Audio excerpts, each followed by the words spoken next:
మేకలు ఇక్కడ మూవ్ అంటున్నారు, ఇప్పుడు ఏం చేశాడైనా చెప్పాడు.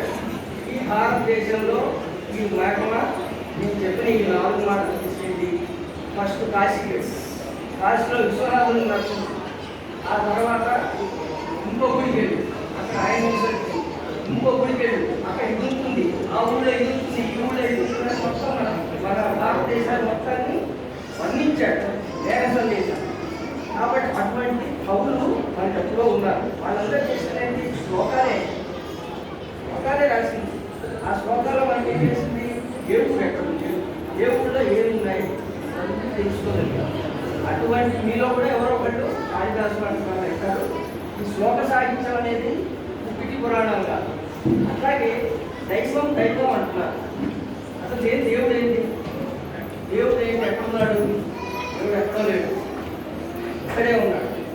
ఉదాహరణకి ఏంటంటే మన తల్లిదండ్రులు ఇక్కడే ఉంటారు, వెంకటేశ్వర స్వామి ఇక్కడ స్థలం పెట్టుకుంటారు.